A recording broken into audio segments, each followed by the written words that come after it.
हमारा दिल ही तो है जो हमारा साथ दे रहा है, पर हम अपने दिल का कितना ख्याल रखते हैं जिस तरह से वो हमारा ख्याल रखता है। यदि हार्ट 1 मिनट में 72 बार काम करता है, वो ऐसा पूरा का पूरा संकुचित हो रहा है। पर जिस समय अचानक इसमें इलेक्ट्रिकल ऐसी कोई गतिविधि आ जाती है जिसमें ये ऐसे फड़फड़ाने लगता है, जिसको वेंट्रिकुलर फिब्रिलेशन कहते हैं, और उस समय हमारा ब्लड प्रेशर 0 हो जाता है और सडन डेथ हो जाती है। कुछ लोग बोलते हैं अभी तो दिल जवान है प्यारे, दिल तो बच्चा है। क्या दिल जवान होता है? दिल तो हमेशा ही जवान रहता है, तभी तो वो इतना हमें आगे बढ़ा के रखता है।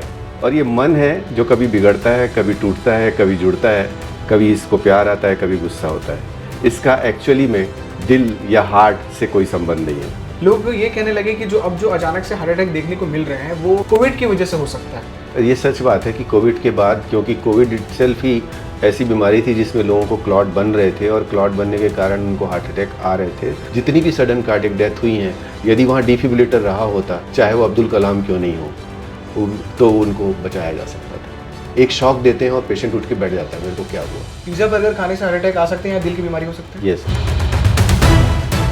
दिले नादा तुझे हुआ क्या है, आखिर इस दर्द की दवा क्या है। दिल तो पागल है, दीवाना है और आवारा है। अब आप ये सोच रहे होंगे इस वीडियो में मैं ये क्या सुना रहा हूँ, शायरी की पंक्ति और गाने की पंक्ति। पर आपको पता होगा कि अनेक शायरियों और गानों में बिना दिल के शब्द की भूमिका के बिना सब अधूरे हैं। ठीक वैसे ही जैसे हमारा जो पूरा शरीर है, अगर हमारे शरीर में दिल की भूमिका ना रहे या फिर हमारे शरीर में दिल ना रहे तो फिर हमारी भी कहानी और गाना क्या बन पाएगा। पर एक बात है कि एक हमारे पूरे शरीर में दिल ही एक ऐसी जगह है या दिल ही एक ऐसी चीज़ है जिसे हम बहुत ज़्यादा कोसते हैं। रात को नींद ना आए तो उसकी गलती, किसी से दिल लग जाए तो उसकी गलती, किसी से धोखा मिल जाए तो उसकी गलती। जिसे हम इतना कोसते हैं वही हमारा कितना साथ देता है। हम दिन भर उसे कोसते हैं पर वो अपना काम हमेशा निरंतर लगातार करते रहता है। हमारा दिल ही तो है जो हमारा साथ दे रहा है, पर हम अपने दिल का कितना ख्याल रखते हैं जिस तरह से वो हमारा ख्याल रखता है। इसी सब सारी चीज़ों पे बात करने के लिए तमाम वर्तमान में जिस तरह की घटनाएं सामने आ रही हैं उन सब विषय पे बात करने के लिए और दिल से संबंधित जितनी भी बीमारियां हैं उनसे बचाव रखने के लिए, उससे सावधानी बरतने के लिए क्या रास्ता है, क्या चीज़ अपनानी चाहिए, इन सब सारी चीज़ों पे बात करने के लिए आज हमारे साथ छत्तीसगढ़ में ख्याति प्राप्त और तमाम सम्मान से सम्मानित डॉक्टर दिलीप रत्नानी जी, कार्डियोलॉजिस्ट हमारे साथ इस वक्त मौजूद हैं। सर आपका बहुत बहुत स्वागत है हमारे यूट्यूब चैनल। Thank you. सबसे पहले सर, जैसे मैंने इंट्रो में बोला कि दिल तो दीवाना है, दिल, और कुछ लोग बोलते हैं अभी तो दिल जवान है प्यारे, दिल तो बच्चा है। क्या दिल जवान होता है? क्या दिल टूटता है? जैसे कुछ लोग कहते हैं कि दिल 100 टुकड़ों में टूट भी सकता है, तो क्या ऐसा कुछ होता है? दिल के बारे में एक बात कहना पड़ेगी कि दिल जिस 1 मिनट में 72 बार धड़कता है और पूरे जीवन में न जाने कितने करोड़ों बार धड़कता है और लगातार काम करता रहता है और बिना विश्राम किए काम करता रहता है। जब आप सोते हो तब भी उसको काम करना है, जब आप दौड़ते हो तो उससे और ज़्यादा काम करना है। तो कुल मिला के ये कहा जाए तो दिल तो हमेशा ही जवान रहता है, तभी तो वो इतना हमें आगे बढ़ा के रखता है। इवन हमारी जब उम्र बढ़ जाती है उस समय भी दिल जवान ही रहता है। हमारा ब्लड प्रेशर मेंटेन करने में, हमारी सारी जो शरीर की आवश्यकताएं हैं, जो ब्लड का फ्लो है, वो हमारे किडनी से लेके, ब्रेन से लेके, पैर से लेके हाथ तक सभी जगह का फैलाव इसी एक छोटे से पंप से होता है। इस छोटे पंप को जो निरंतर कार्य करता रहता है दिल कहते हैं। अब जैसा इन्होंने कहा कि दिल टूटने की बात है, तो ये जो कहावतें हैं एक्चुअली ये दिल की नहीं है, दिल के से हट के थोड़ा मन की है। तो दिल और मन में अंतर है, और ये मन है जो कभी बिगड़ता है, कभी टूटता है, कभी जुड़ता है, कभी इसको प्यार आता है, कभी गुस्सा होता है। इसका एक्चुअली में दिल या हार्ट से कोई संबंध नहीं है। सर, इस प्रश्न पे आना चाहूँगा कि वर्तमान समय में अभी देखा जा रहा है कि जो यंगस्टर है उनके बीच जो साइलेंट हार्ट अटैक एक नाम दिया जा रहा है या हार्ट अटैक जो हो रहा है वो काफ़ी बढ़ते चला जा रहा है। और कोई जिम कर रहा है तो उसे हार्ट अटैक आ जा रहा है, कोई बैठा हुआ है तो उसे हार्ट अटैक आ जा रहा है, यंगस्टर डांस कर रहे हैं और उनको हार्ट अटैक आ रहा है। तो इसके पीछे क्या मुख्य वजह हो सकती है सर, और अचानक से यंगस्टर के बीच कैसे हार्ट अटैक जैसी चीज़ें आने लगी? ये सडन कार्डियक डेथ बोलते हैं, अचानक से हार्ट का फिब्रिलेट करना, या ये कह सकते हैं कि यदि वो मेरे हाथ की तरफ देखिएगा, यदि हार्ट 1 मिनट में 72 बार काम करता है, वो ऐसा पूरा का पूरा संकुचित हो रहा है। पर जिस समय अचानक इसमें इलेक्ट्रिकल ऐसी कोई गतिविधि आ जाती है जिसमें ये ऐसे फड़फड़ाने लगता है, जिसको वेंट्रिकुलर फिब्रिलेशन कहते हैं, और उस समय हमारा ब्लड प्रेशर ज़ीरो हो जाता है और सडन डेथ हो जाती है। ये किस्से वेंट्रिकुलर फिब्रिलेशन के ही हैं जो सडनली होते हैं, उसके बहुत से कारण हैं, उस पर मैं आऊँगा। और सडन डेथ होती है बिकॉज उस समय ब्रेन में ब्लड जा नहीं पाता है और उस समय जब तक उस धड़कन को जो अनियमित हुई है उसको हम प्रॉपर तरीके से इलाज नहीं कर पाए और वैसे का वैसा ही वो फिब्रिलेट करता रहा तो डेथ हो जाती है। और यंग एज में इसीलिए ये बढ़ा है कि एक तो ये कि जो हम ये जैसे आपने जिम की बात कही, इसी तरीके से कुछ लोगों को तो जन्मजात बीमारी थी जो उनको पता ही नहीं थी, कभी उन्होंने चेकअप ही नहीं कराया। ऐसी बीमारियों के दो नाम स्पेसिफिकली मैं लेना चाहूँगा, चैनेलोपैथी बोलते हैं या कुछ इलेक्ट्रोफिजियोलॉजिकल कुछ डिसीजेज़ होते हैं और हाइपरट्रॉफिक कार्डियोमायोपैथी। इसमें तो यदि हम अचानक से एक्सरसाइज करेंगे तो सडनली वेंट्रिकुलर फिब्रिलेशन हो जाएगा और उसमें पेशेंट की डेथ हो जाएगी। पर एक चीज़ और देखी गई है कि यदि आप अल्कोहल के नशे में ओवर एक्सर्ट करते हो, क्योंकि हम सभी की एक टारगेट हार्ट रेट है, जैसा कि 220 माइनस एज हम कहते हैं, वो हमारी मैक्सिमम हार्ट रेट है। जब हम इतनी ज़्यादा एक्सरसाइज कम समय में कर लेते हैं कि उस हार्ट रेट से हम अपने हार्ट को और ज़्यादा स्ट्रेस दे देते हैं, उस समय हार्ट हमारा अचानक से फेल होता है और फिर बहुत सारा एड्रेनलिन सीक्रेट होता है और सडनली वेंट्रिकुलर फिब्रिलेशन होता है। और या फिर कोई प्लाक होता है जो ऑलरेडी कोलेस्ट्रॉल का जमाव हुआ है किसी नस में, उस समय ओवर एक्सर्शन के कारण वो जो कोलेस्ट्रॉल का प्लाक है वो जो पहले स्थिर था अचानक अस्थिर हो जाता है, जिसको प्लाक एरोजन या प्लाक रप्चर कहते हैं, और अचानक से हार्ट अटैक आ जाता है और मृत्यु हो जाती है। तो ये इसमें इसके प्रिकॉशन क्या लिए जाएं, तो सबसे इम्पॉर्टेंट ये है हर व्यक्ति जिसकी उम्र 20 साल से उम्र है ज़्यादा है, उसको अपने नंबर्स मालूम होने चाहिए कि मेरा ब्लड प्रेशर कितना है, मेरी कमर की नाप कितनी है, मेरा वज़न कितना है, मेरी BMI कितनी है, मेरा शुगर कितना है, मेरा कोलेस्ट्रॉल कितना है। ये हर व्यक्ति को 20 साल की उम्र के बाद एटलीस्ट एक बेसलाइन पैरामीटर तैयार हो जाने चाहिए कि क्या मेरे को कोलेस्ट्रॉल तो ज़्यादा नहीं है, या क्या मेरे को डायबिटीज़ तो नहीं हो गया, या क्या मेरा वज़न बहुत ज़्यादा है, या ये इस प्रकार की कोई जन्मजात बीमारी तो नहीं है, तो मैंने कार्डियोलॉजिस्ट से चेकअप कराया या नहीं कराया, या मैंने अपना खासकर इकोकार्डियोग्राफी कराया कि नहीं कराया। कोई भी जिम में ज्वाइन करने के पहले एक बार कार्डियोलॉजिस्ट से चेकअप हो जाए कि मेरे को कोई रिस्क तो नहीं है, कि मैं यदि एक्सर्शन करूं तो अचानक मुझे वेंट्रिकुलर फिब्रिलेशन तो नहीं हो जाएगा। इन सभी प्रश्नों का उत्तर एक कार्डियोलॉजी चेकअप में जुड़ा हुआ है, जिसमें ईको की जांच बहुत ज़रूरी मानी जाती है, खासकर हाइपरट्रॉफिक कार्डियोमायोपैथी को रूल आउट करने के लिए। यदि वो नहीं है तो हम केवल एक्सरसाइज के समय ये ध्यान दें कि हम मॉडरेशन में एक्सरसाइज करें, ओवर एक्सर्ट ना करें, अल्कोहल के इफ़ेक्ट में हम एक्सरसाइज ना करें। जैसा कि यूजुअली आपने बताया कि कई बार पार्टी में डांस करते करते अचानक से पेशेंट को हार्ट अटैक आ जाता है, मृत्यु हो जाती है। उस समय होता यह है कि आप अल्कोहल के नशे में होते हो और आप बहुत ज़्यादा एक्सर्शन कर लेते हो और कोई छुपा हुआ प्लाक जो है वो रप्चर हो जाता है और हार्ट अटैक आ जाता है। और आजकल वैसे भी हम लोग देख ही रहे हैं कि यंग एज में अदरवाइज़ भी हार्ट अटैक आ रहे हैं, नॉट रिलेटेड टू जिम और not related to exertion. Otherwise भी हम कहेंगे कि हम यदि तुलना करें तो पश्चिम देशों की तुलना में भारत में वैसे भी 10 से 15 साल पहले हार्ट अटैक आ रहे हैं। भारत में रहना ही एक प्रकार से एक रिस्क फैक्टर बन गया है। हमारी लाइफस्टाइल इतनी ख़राब हो चुकी है, इस मोबाइल के आने के बाद हम लोग सेडेंट्री लाइफस्टाइल हो गई है, खान पान में हम ध्यान नहीं दे रहे हैं, कोलेस्ट्रॉल हम ध्यान देते नहीं हैं, और ख़ासकर हम जैसा कि अभी एक स्टडी हुई साउथ इंडिया में, जिसमें 25 साल से 30 साल के उम्र के बीच में जो हार्ट अटैक आए, उनका अध्ययन किया गया कि इनमें ऐसी क्या बात थी, इतने कम उम्र में इनको हार्ट अटैक क्यों आए। तो उसमें सबसे पहला कारण ये पाया गया, मेंटल स्ट्रेस बहुत ज़्यादा था और जॉब का स्ट्रेस था। लोग माइग्रेट होके गांव से शहर में आए थे और उसके बाद उनकी लाइफस्टाइल ऐसी हो गई थी कि कंप्यूटर पे दिन भर बैठना और दिन भर काम बैठे बैठे काम करना, एक्सरसाइज नहीं करना और ख़ासकर 4 घंटे से भी कम नींद लेना। तो जब तीन मेन चीज़ें जो आई सामने, वो यही आई कि नींद का अभाव, जॉब का स्ट्रेस और तीसरा लाइफस्टाइल ख़राब होना। ये 3 चीज़ें जो जुड़ी अभी नए यंग एज में अटैक आने में, ये साउथ इंडिया में एक स्टडी में तो प्रूव हुआ ही।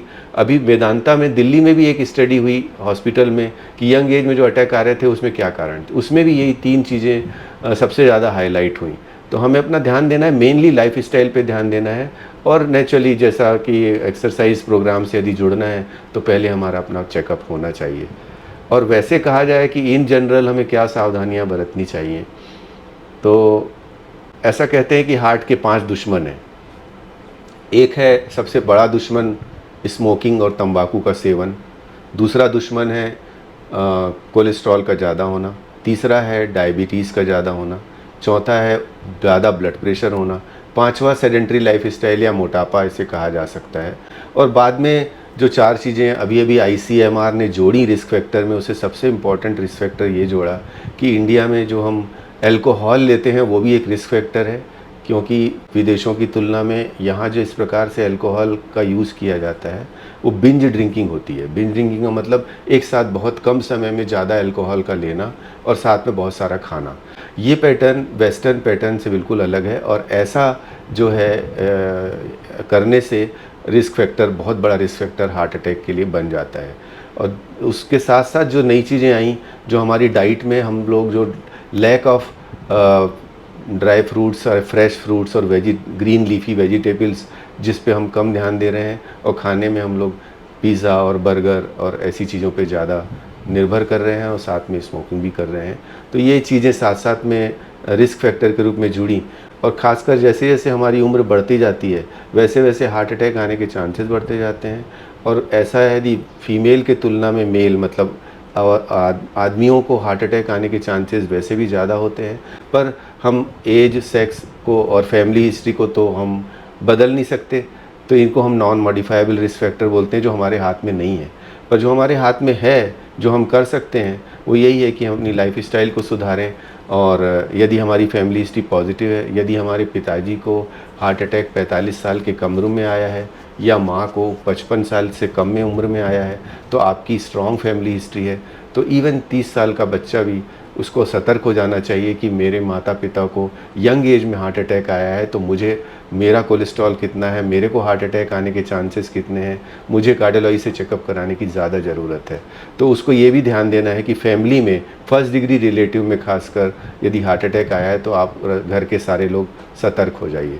और जैसा कि रिस्क फैक्टर मैंने बताए, उन सभी रिस्क फैक्टर्स पे आप एक एक करके ध्यान दीजिए, एक एक करके उसको कंट्रोल करिए और नेचुरली अपनी डाइट को सुधारिए, लाइफस्टाइल को सुधारिए, और सबसे मेन बात मेंटल स्ट्रेस से दूर रहिए, बहुत हंसिए और बहुत एक्सरसाइज करिए। इस तरीके से हम अपने हार्ट को बचा सकते हैं। और सर, जैसे आपने कमर और वज़न को लेकर बोला कि उसको देखना चाहिए कि कितना है कितना, तो दर्शक के लिए कितना हमें वेट ऐसा कहते हैं कि आदर्श रूप से जो हमारा बॉडी मास इंडेक्स है वो 23 से 25 के बीच होना चाहिए, जो कि हम हाइट और वेट के अनुसार और मेल और फीमेल के अनुसार निकालते हैं। इजी सा कैलकुलेशन है, आजकल BMI का ऐप अवेलेबल है मोबाइल में, आप अपना डालिए, उसमें हाइट सेंटीमीटर में डालिए, उसको स्क्वायर करिए और जितना वज़न है, जैसे कि वज़न आपका यदि 70 किलो है और बटे उस हाइट का इन मीटर स्क्वायर को उससे डिवाइड करने पे सीधे BMI मिल जाता है। और BMI जो है, जैसा मैंने बताया, 23 से 25 नॉर्मल रहता है। और जहाँ तक कमर की बात है, तो फीमेल में कहते हैं 80 सेंटीमीटर तक कमर होनी चाहिए और मेल में 90 सेंटीमीटर तक कमर जो है वो नॉर्मल मानी जाती है। जी सर। सर, एक जो है अभी कुछ दिनों पहले काफ़ी ज़ोर से सोशल मीडिया में चल रहा था, अभी फ़िलहाल वो थोड़ी सी बात दब गई है। लोग ये कहने लगे कि जो अचानक से हार्ट अटैक देखने को मिल रहे हैं वो एक कोविड की वजह से हो सकता है, और जब वैक्सीन लगाया गया तो वैक्सीन लगाने के बाद जो हार्ट अटैक के जो केसेस हैं वो ज़्यादा बढ़ने लगे, वो ज़्यादा सामने आने लगे, और यंगस्टर में भी जो देखा जा रहा है कि उनको हार्ट अटैक आ रहे हैं, तो इसके पीछे वैक्सीन को लेकर ही बोला गया। हाँ, ये सच बात है कि कोविड के बाद, क्योंकि कोविड इटसेल्फ ही ऐसी बीमारी थी जिसमें लोगों को क्लॉट बन रहे थे और क्लॉट बनने के कारण उनको हार्ट अटैक आ रहे थे। कोविड की बीमारी में ही ऐसा वायरस है जो आपकी क्लॉट बनने की टेंडेंसी को बढ़ा देता है। तो उस समय हमने उस दौरान देखा कि हार्ट अटैक के मरीज़ बढ़े और ख़ासकर यंग एज में हार्ट अटैक के मरीज़ बढ़े। और ICMR की स्टडी में अब ये बिल्कुल प्रूव हो गया है कि वैक्सीन से बहुत इसका लेना देना नहीं है। इसका लेना देना उससे है कि यदि कोविड के समय में आपको बहुत सीवियर कोविड हुआ है, कहने का मतलब आपको ऐसा कोविड हुआ है कि आप हॉस्पिटल में एडमिट थे, उन सारे केसेस में रिस्क बढ़ गई है। जिनको माइल्ड कोविड था उनको बिल्कुल फ़र्क नहीं पड़ा। और जहाँ तक माइल्ड कोविड और वैक्सीनेशन इन दोनों से रिलेटेड नहीं है, हो ये रहा है, हम लोग कोरिलेट कर रहे हैं चीज़ों को। बाकी रिस्क फैक्टर ऑलरेडी हैं, सीवियर कोविड हुआ था पास्ट में और हमने वैक्सीन लगाई, तो ये जुड़ गया नहीं भी लगाते तो भी वो हो जाता, लेकिन अब ये संयोग हो गया कुछ केस में, क्योंकि नेचुरली जब जब इतनी सारी जनता एक साथ इन्वॉल्व होती है तो करोड़ों की संख्या में लोगों को बीमारी हुई, उसमें करोड़ों की संख्या को सीवियर कोविड हुआ। तो ऑलरेडी हमारे पॉपुलेशन में ऐसे लोग घूम रहे हैं जो जिनको क्लॉट बनाने की टेंडेंसी ज़्यादा है। अब उसमें से कुछ संयोग, ऐसा कह सकते हैं, इसको संयोग तो नहीं, दुर्योग बोलना चाहिए, कि ऐसा हुआ कि वैक्सीन के बाद वो रेसिपिटेट हो गया हार्ट अटैक। तो जो ये बात चल रही है कि वैक्सीन लगाने के बाद ये जो ऐसा कुछ भी नहीं है कि ऐसा नहीं है, ऐसा ICMR की डिफरेंट स्टडीज़ में प्रूव हो चुका है। जी। सर मैं ये कहना चाहूँगा कि जिस तरह से व्हाट्सअप हो या फिर आप कई बार देखते होंगे कि टीवी में ऐड भी चलता है कि अगर आपको हार्ट अटैक से बचना है या फिर हृदय से संबंधित जो भी बीमारी से बचना है तो इस ऑयल का इस्तेमाल करिए, इसे खाइए, इसे मत खाइए। तो कितना इन सारी चीज़ों पे विश्वास करना सही रहेगा, और क्या वो जो बताते हैं कि ये ब्रांड का अगर आप खाएंगे तो आपको ज़्यादा कोलेस्ट्रॉल नहीं बढ़ेगा तो फिर आपको हार्ट की बीमारी नहीं होगी, तो कितना ये सब सारी चीज़ें? इसमें बहुत सारी भ्रांतियां हैं। अभी जो लेटेस्ट गाइडलाइंस आई हैं वो ये आई हैं कि हमें ऐसा ऑयल यूज़ करना चाहिए जो बहुत ज़्यादा टेम्परेचर पे भी टूटे नहीं। तो उसमें अभी जो कच्ची धानी का तेल है, या जिसको कोल्ड कंप्रेस्ड ऑयल बोलते हैं, वो सबसे बेस्ट माना गया है। और उसमें आजकल हम बोल ही नहीं रहे हैं कि रिफाइंड ऑयल ज़्यादा अच्छा है, जैसा कि सफोला अच्छा है या अच्छा है, बहुत सारे ये हम ये कह रहे हैं कि कोल्ड कंप्रेस्ड ऑयल हो। और सबसे इम्पॉर्टेंट बात ये है कि ऑयल का रीयूज़ ना हो, खासकर जब हम ऑयल को दोबारा से, जैसा बाहर बाज़ारों में समोसे को उसी ऑयल में तल तल के खिलाया जाता है, बहुत सारे ट्रांसफैट्स प्रोड्यूस हो जाते हैं और वो बहुत ज़्यादा हानिकारक हो जाता है। तो ऑयल का रीयूज़ ना हो, ऑयल की मात्रा जो आपके शरीर में जा रही है, इन जनरल ऐसा कह सकते हैं कि महीने भर में 0.25 लीटर से 1 लीटर ऑयल का कंजम्पशन एक आदमी के पीछे होना चाहिए। उसमें आप मिक्स कर सकते हो, उसमें गाय का घर में बना हुआ घी गाय का हो, वो भी आजकल हम लोग घी को मना नहीं कर रहे हैं। हम लोग इवन तेल का उपयोग जो है, यदि दोबारा से आप उसको नहीं कर रहे हो तो नहीं मना कर रहे हैं। सरसों का तेल हो, सनफ्लावर हो, कुछ भी हो, पर कोल्ड कंप्रेस्ड हो तो ज़्यादा अच्छा है। पर मात्रा इम्पॉर्टेंट है। मेरे कहने का मतलब, यदि मैं बोल रहा हूँ कि ये ऑयल अच्छा है, इसका कहने का मतलब ये नहीं है कि आप उस ऑयल को ज़्यादा यूज़ करिए। और अपना कोलेस्ट्रॉल कंट्रोल में रखिए। सबसे इम्पॉर्टेंट, आपका यदि कोलेस्ट्रॉल नॉर्मल है, आप थोड़ा बहुत रिलैक्सेशन लेना चाहते हो, ले सकते हो। कोलेस्ट्रॉल पे ही मैं आना चाहूँगा सर, ये क्या चीज़ है और ये कितना इंपॉर्टेंट है हृदय से संबंधित? कोलेस्ट्रॉल बेसिकली एक ऐसी चीज़ है जो कि हमारी धमनियों में, जो हार्ट की धमनियों के अंदर जमता है, जो कि लिपिड बोलते हैं, लिपिड का प्लाक बनता है और वहाँ सालों साल वहाँ जम के बैठा रहता है। और जब भी हमारे को स्ट्रेस होता है, या फिज़िकल स्ट्रेस हुआ, मेंटल स्ट्रेस हुआ, या हमारी डायबिटीज़ बहुत ज़्यादा अनकंट्रोल हो गई, या हमारा बीपी बहुत ज़्यादा बढ़ गया, तो अचानक से वो शांत बैठा हुआ प्लाक अचानक से ज्वालामुखी की तरह रप्चर हो जाता है। अब ये मैं मिलीमीटर और माइक्रोन्स की बात कर रहा हूँ। और अचानक से बहुत सारा अंदर जो मटेरियल है वो बाहर आता है नस में, और फिर वो ब्लड क्लॉट्स को अट्रैक्ट करता है, प्लेटलेट एग्रीगेशन होता है, और जो ब्लॉकेज पहले 30-40% का था, अचानक से 100% हो जाता है। और ऐसा होने में केवल 30 सेकंड लग सकते हैं और अचानक हार्ट अटैक आ जाता है। जो कि ऐसा कहते हैं कि अभी तो ये पेशेंट बिल्कुल ठीक था, अभी तो इसने अभी खाया था, अभी तो मेरे साथ ये दौड़ के आया है, अभी तो हम नॉर्मल थे, और अचानक देखते हैं कि उसको हार्ट अटैक आ गया। उसका कारण ये है जो मैंने बताया। इसमें कोलेस्ट्रॉल 2 प्रकार के मेनली हमें पता होने चाहिए। एक अच्छा कोलेस्ट्रॉल या हाई डेंसिटी कोलेस्ट्रॉल होता है, जो कि आपको उतनी हानि नहीं पहुंचाता, या ऐसा कह सकते हैं कि वो प्लाक को स्टेबलाइज करके रखता है।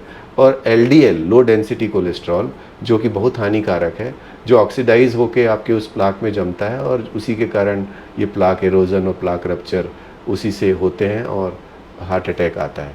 तो LDL कोलेस्ट्रॉल आजकल ये कह रहे हैं कि यदि आपको डायबिटीज़ भी है, ब्लड प्रेशर भी है, और आपको हार्ट अटैक भी आया हुआ है, तो आपका कोलेस्ट्रॉल जो है वो LDL कोलेस्ट्रॉल इवन 50 के नीचे ही होना चाहिए। जो कि नॉर्मली इवन यदि कोलेस्ट्रॉल आपका अटैक नहीं आया, आपको शुगर नहीं है, आपको बीपी भी नहीं है, तो 100 तक LDL हम नॉर्मल मान सकते हैं। पर हाई रिस्क इंडिविजुअल में, जिसके कि साथ वाले, जैसे फैमिली हिस्ट्री पॉजिटिव है, जैसे मैंने बताया कि यंग एज में मदर फादर को अटैक आया है, या मेरे को डायबिटीज़ है, या मेरे को ब्लड प्रेशर है, तो मेरा कोलेस्ट्रॉल 50, LDL कोलेस्ट्रॉल 50 के नीचे रहना चाहिए। सर CPR क्या है और इसके कितनी इम्पोर्टेंस है? CPR एक बहुत इम्पॉर्टेंट है, इसलिए है कि हम लोग देखते हैं कि पब्लिक स्पीकर्स अचानक से उनको हार्ट अटैक आया और मैंने बताया वेंट्रिकुलर फिब्रिलेशन हो गया और अचानक से उनको हार्ट रुक गया और हार्ट अटैक आ गया, तो उस समय प्राइमरी थेरेपी तो ज़रूरी है कि हम उसको उस समय कुछ तो करें, हम ऐसा कुछ करें कि इस हालत में ला सकें कि हम उसको प्रॉपर हॉस्पिटल पहुंचा सकें। तो उस समय कार्डियोपल्मोनरी रिससिटेशन किया जाता है, जो कि बहुत ज़्यादा डिफ़िकल्ट नहीं है। हमें केवल ये पता करना होता है कि पेशेंट की सांस चल रही है या नहीं चल रही, या उसकी पल्स आ रही है या नहीं आ रही, सुनना होता है और कार्डियक मसाज करना होता है, और साथ साथ में ये ऑक्सीजन भी उसको या माउथ टू माउथ ब्रीदिंग करते हुए उसके हार्ट को अलाइव रखने की कोशिश की जाती है, जब तक कि हम प्रॉपर उस जगह पे न पहुंच रहे हैं जहां सुविधाएं हों। जैसा कि ये वेंट्रिकुलर फिब्रिलेशन यदि है तो उसका ट्रीटमेंट ये है कि आप सीधे सीधे उसको डीसी शॉक दो। डीसी शॉक एक मशीन के द्वारा दिया जाता है जिसको हम लोग डिफिब्रिलेटर कहते हैं। डिफिब्रिलेटर आज हम लोग आजकल रिकमेंड कर रहे हैं, जैसा कि अमेरिका में भी है, हर 2 किलोमीटर पे डिफिब्रिलेटर इवन चौराहों पे लगे हुए हैं, और पुलिस वालों को ट्रेन किया गया है कि यदि किसी को अटैक आता है तो आप इमीडिएटली शॉक दे सको। इस लेवल पे उनकी सुविधाएं डेवलप हो गई हैं। तो एटलीस्ट अब भी हम लोग प्रयासरत हैं कि अच्छे इंपॉर्टेंट पब्लिक प्लेसेस पे डिफिब्रिलेटर मशीन रहे, उसको कैसे ऑपरेट करना है, उसको शॉक कैसे देना है, ऐसा पैरामेडिकल स्टाफ, या इवन जैसा कि वहाँ उन्होंने इवन पुलिस वालों को तैयार कर दिया है कि शॉक कैसे दिया जाता है। इस तरीके से हम उस समय सडन कार्डियक डेथ को रोक सकते हैं। जितनी भी सडन कार्डियक डेथ हुई हैं, यदि वहाँ डिफिब्रिलेटर रहा होता, चाहे वो अब्दुल कलाम क्यों नहीं हो, तो उनको बचाया जा सकता था। एक शॉक देते हैं और पेशेंट उठ के बैठ जाता है, मेरे को क्या हुआ। इतना अच्छा इसका रिस्पॉन्स होता है। यदि हार्ट रुका है और फिब्रिलेट कर रहा है, उस समय आपने उसको डीसी शॉक दे दिया, इमीडिएटली वो वापस से नॉर्मल कॉन्ट्रैक्शन करने लगता है और पेशेंट का बीपी नॉर्मल हो जाता है, ब्रेन में ब्लड सर्कुलेशन जाने लगता है, पेशेंट कॉन्शियस हो जाता है, उसको पता ही नहीं होता क्या हुआ, मेरे को क्या हुआ था। इतना अच्छा उसका फ़ायदा है। तो डिफिब्रिलेटर मशीन का कैसे उपयोग करना है, इसकी उपलब्धता सुनिश्चित करना चाहिए। और सीपीआर जो मैंने बताया कि एटलीस्ट हम इस हालत में उसको करें कि ऐसे जगह पे पहुंच जाएं जहां हम डिफिब्रिलेट उनको कर सकें, शॉक दे सकें। जी सर, साल में कोई एक ऐसा चेकअप बता दीजिए दर्शकों को कि वो उनको कराना चाहिए, जिससे वो पता कर पाए कि उनका जो हार्ट है वो कितना हेल्दी है नहीं। तो कोई एक दो चेकअप अगर आप सजेस्ट। नॉर्मली मैंने बताया कि जैसे किसी को ऑलरेडी रिस्क फैक्टर्स हैं, रिस्क फैक्टर में सारे हैं, दोबारा से रिपीट करने में ज़्यादा प्रॉब्लम नहीं है, क्योंकि याद रखना ज़रूरी है। शुगर है या ब्लड प्रेशर है, या फैमिली में आपको हार्ट अटैक आया है, या आपका कोलेस्ट्रॉल कभी कराया हो तो ज़्यादा आया है, या आपके स्मोकिंग या टोबैको एक्सेसिव करते हो, तो आपको सबसे पहले तो अपना, जैसे मैंने बताया, बीएमआई पता रहना चाहिए। चेकअप में आपको लिपिड प्रोफाइल और शुगर, HbA1c बोलते हैं 3 महीने का एवरेज, ये ब्लड टेस्ट 2 बहुत इंपॉर्टेंट है जो कराने चाहिए। यदि आपको थोड़ा भी डाउट है या फैमिली में किसी को हार्ट का प्रॉब्लम है, कार्डियोलॉजिस्ट से मिल के पूरा चेकअप कराना चाहिए, इकोकार्डियोग्राफी करना चाहिए। यदि आपको डायबिटीज़ है तो साइलेंट हार्ट अटैक आ सकते हैं, तो 2-2 साल में एटलीस्ट ट्रेडमिल टेस्ट कराते रहना चाहिए। और नेचुरली आजकल तो हम बोलते हैं कि 40 साल की उम्र के बाद डायबिटीज़ वालों को खासकर कि आप कोलेस्ट्रॉल की दवाई तो चालू कर ही दीजिए, और रेगुलर बेस पे दी जाने लगी है। चाहे आपका कोलेस्ट्रॉल नॉर्मल है, फिर भी कोलेस्ट्रॉल कम करने की दवाई हर डायबिटिक को 40 साल की उम्र के बाद दी जाती है। ऐसा हेल्थ की गाइडलाइंस हैं। तो नेचुरली आपको कोलेस्ट्रॉल मालूम होना चाहिए, आपको शुगर मालूम होना चाहिए, आपको बीएमआई मालूम होना चाहिए, और यदि फैमिली में किसी को प्रॉब्लम है तो आपको सीटी एंजियो भी कराना चाहिए। जैसा यंग एज में यदि किसी को हार्ट अटैक आया है और आपको कोई प्रॉब्लम नहीं है, आपका ईसीजी नॉर्मल है और आपका ईको नॉर्मल है, आपका कोलेस्ट्रॉल नॉर्मल है, सब नॉर्मल है, आपको कभी अटैक नहीं आया, आपको कभी छाती में दर्द नहीं हुआ, फिर भी एक चिंता रहती है कि मेरे पिताजी को तो 40 साल की उम्र में अटैक आ गया था, अब मैं कैसे पता करूं कि मेरे को हार्ट अटैक तो नहीं आएगा। तो आजकल कॉरोनरी सीटी एंजियो जो हम कराते हैं, जिसमें हम कैल्शियम स्कोरिंग भी करते हैं, कैल्शियम कितना डिपॉजिट हुआ है हार्ट की नसों में ये भी पता करते हैं, और यदि वो जमा होना चालू हो गया है, इसका मतलब ये है कि आप ज़्यादा रिस्क पे हो, आपको ज़्यादा सतर्क रहने की ज़रूरत है। सीटी एंजियो में तो ब्लॉकेज का परसेंटेज भी पता चलता है, पर हाँ, कॉरोनरी सीटी एंजियो अच्छी 128 स्लाइस से ज़्यादा की कॉरोनरी सीटी एंजियो मशीन में अपना चेकअप कराते हैं, तो उसकी एक्यूरेसी अच्छी रहती है। और अब बहुत सारे सीटी एंजियो के कराने के पहले सावधानियां बरतनी है, तो वो बरती जाएं, तो उससे भी हमें अच्छी इन्फॉर्मेशन मिल जाती है। सर, अब बस कुछ रैपिड फायर क्वेश्चन है जिसमें आपको सिर्फ हाँ और ना में जवाब देना है, जो सोशल मीडिया में ज़्यादा चलते हैं, वो हम करेंगे, उसके बाद समाप्त करेंगे। सर, सर्दियों में ज़्यादा हार्ट अटैक पड़ते हैं? हाँ, ठंड के कारण ज़्यादा अटैक पड़ते हैं। ठीक है। क्या ठंडे पानी से नहाने से हार्ट अटैक आ सकता है? जिसको ऑलरेडी पहले ही थोड़ा बहुत ब्लॉकेज हो और वो एकदम ठंडे पानी से नहाता है तो कॉर्नरी स्पाज़म होता है, हार्ट अटैक आ सकता है। पिज़्ज़ा बर्गर खाने से हार्ट अटैक आ सकते हैं या दिल की बीमारी हो सकती है? यस, आजकल तो ये बोला जाता है कोई सिंगल मील यदि फैट वाला ले लिया तो अचानक से आपको हार्ट अटैक आ सकता है। सर अचानक से कोई बुरी खबर सुनने के बाद हार्ट अटैक आ सकता है? अटैक आ सकता है क्योंकि आप बहुत सारा एड्रेनलिन सीक्रेट करते हो, उस समय हार्ट फिब्रिलेट कर सकता है, आपका कॉर्नरी इरोजन हो सकता है, कॉर्नरी रप्चर हो सकता है, प्लाक रप्चर हो सकता है। हाँ, ऐसा हो सकता है। और बहुत ज़्यादा हम खुश हो गए, अचानक से कोई हमें खुशी मिली तो भी ऐसा क्या हो सकता है? नॉर्मली नहीं होता है क्योंकि पॉजिटिव हार्मोन सीक्रेट होते हैं खुशी में, तो नॉर्मली ऐसा नहीं होता। नेगेटिव न्यूज़ में होता है, पॉजिटिव न्यूज़ में नहीं होता है। बहुत बहुत शुक्रिया सर, आपने अपना बहुत ही कीमती वक्त दिया और दर्शकों को उम्मीद है कि आपने जो बताया वो से ज़्यादा अवेयर हो सकेंगे और जो महत्वपूर्ण जानकारियाँ जो आजकल सोशल मीडिया में बहुत सारे फॉल्स न्यूज़ चल रहे हैं उनसे भी उनको नॉलेज मिला हुआ कि इस तरह की चीज़ें हैं। तो आपका बहुत बहुत शुक्रिया, आपने वक्त दिया। और अगर आपको भी अपने दिल का ख्याल रखना है अच्छे से तो सर की बातों को ध्यान देना होगा और उन्होंने जो चेकअप बताई हैं, जो सारी चीज़ें बताई हैं उनका ध्यान रखना होगा।